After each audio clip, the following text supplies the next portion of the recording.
Today's we are learning concept of divisor and dividend.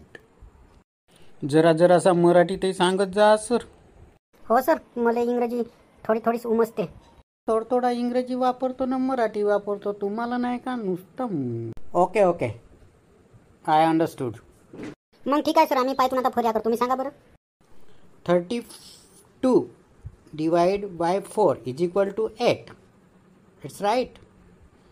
32 is a dividend and 4 is a divisor and 8 is a questions. Okay. मराठीत sir, मराठीत सांगा बरं. 30 भाज्य 4 भाजक. तर भाज्याला भाजकानं भागल्यावर भागाकार किती येते? 8. बरोबर. आता पहा B, the numbers that divides the dividend to arrive at the questions. When there is no remainder the divisor is a factor of the dividend. समजलं का रे? मराठी ते सांगत जा सर, उम्मस इंग्रजी नको जोडा. पाय, एखाद्या भाज्याला भाजकाने भागल्यास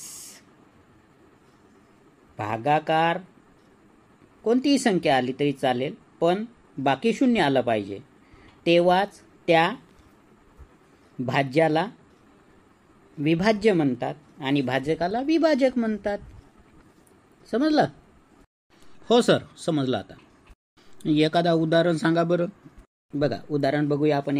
20/5 असं जर आपण भागाकार केलं तर भागाकारामध्ये 4 येतो आणि बाकी 0 येतो. बाकी 0 आला म्हणून त्या जो भाज्य आहे त्याला विभाज्य म्हणायचं आणि ज्या भाजकाने भागलं त्याला विभाजक म्हणायचं. समजलं? हो सर, समजलं. नाव 12 of a divisor. Do you know which numbers are divisors of a 12? Yes sir. Sir, 12 is divisible by 1 and also 12 is divisible by 2. Sir, 3च्या पाड्यात 4च्या पाड्यात 12 येते ना. अरे ते पण डिव्हिजिबल आहेत ना रे 12चे. 6च्या पाड्यात 12 येतात, मग 12चे डिव्हिजिबल 6 आहेत. बरोबर.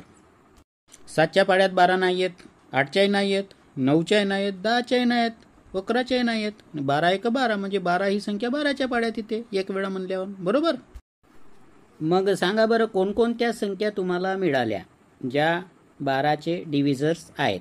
अशा 1 2 3 4 6 आणि 12 अशा संख्या मिळाल्या.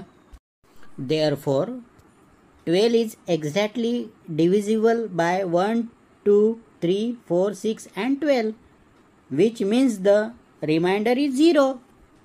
Okay? Yes sir. Therefore these numbers are called divisors or factors of 12.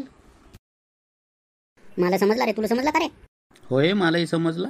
समजेल काऊन नाही, सांगणाराच एवढा चांगला सांगते तर. काही संख्यांचे तुम्ही विभाजक आणि विभाज्य काढून बघा, तुम्हाला समजेल. ठीक आहे, बाय.